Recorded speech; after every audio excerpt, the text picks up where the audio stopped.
So right now we are in the hype section in St. John's, Florida, just outside of Jacksonville. At our store here, we sell high-end sneakers, as you see here in front of me, sports cards, as well as a mix of vintage clothing, including jerseys. So in this video, I'm gonna share with you how you can make money buying, selling, and flipping these goods. Let's begin. You first have to focus on buying items that is in high demand and has short supply. A good way of doing this is, first of all, taking to social media. What are the products that people really want to buy? And also looking on sites like StockX and Go and seeing what are the high demand items that people want that there isn't a large quantity of. Those are gonna be the items that you want to really get your hands on first. To get started making money off of flipping sneakers, you can actually start with $0. In fact, go into your closet and take a look at what sneakers you own, whether they're still new and in a box or lightly worn with a box, and try bringing them to your local sneaker boutiques or sneaker stores like the Hype Section. Here at the Hype Section, we will take your sneakers in on consignment, very similar to StockX, but StockX in real life. So if you bring us your sneakers, whether it's one pair, 5, 10, it doesn't matter. As long as they are sneakers that we do our research on, we're able to validate that obviously they're real and they're also in high demand. We will put them on our sneaker wall, we'll put them on our website, and that's a way that you're able to make money for a very small fee and be able to get paid based on the sneakers that you have sitting in your collection at home. A big mistake that a lot of resellers make is they try to buy sneakers that are only in their size. If you're trying to make money off of flipping sneakers, it doesn't really matter what size it is that you buy. So my recommendation to you is get in on as many raffles as you can possibly get at as many stores as you can get access to those sneakers. So if you want to make money off of these sneakers that are in high demand, you have to go to your sneaker trade shows, you have to go on eBay, even again, sites like StockX, and find them at the best price.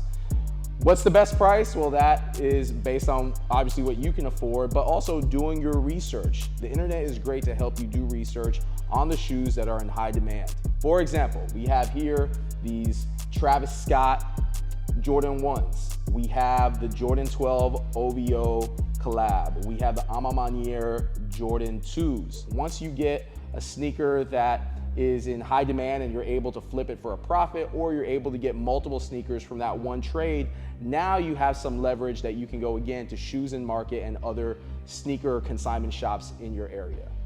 Now, speaking of consignment, for example, now let's talk about vintage clothing. Everyone has items sitting in their closet or their basement or their attic at home that someone out there is willing to buy. It might not be something that's of interest to you or me, but for example, there might be a Bucks fan out there that would be interested in buying a vintage Glenn Robinson jersey for 60 bucks. Think about going to your local flea markets. You can also go on Facebook Marketplace to find out when people are having garage sales in your neighborhood or in your city. And it's all about finding those hidden gems, or a Rajon Rondo Celtics jersey, or a Corey Maggette old school Clippers jersey. It's very much all about supply and demand. And supply and demand oftentimes is driven less by the product and it's driven more by the players. For example, right here in front of me, you see graded cards from some really popular athletes today, whether it's Joe Burrow, who just played in the last Super Bowl, Justin Herbert, who was the previous Rookie of the Year 2 seasons ago, or Zion Williamson, who is a player that has tremendous rebound potential. You want to be able to look into investing into sports card products with players that are popular. These products right here, whether it's Prism Football, Prism Basketball, or even Topps Chrome, these are premier products in the sports card collecting space. For the higher end sports card collectors, they are looking primarily for these products. Crack them open and get cards like your Burrows or your Herberts or your Zions or your Giannis or LeBrons.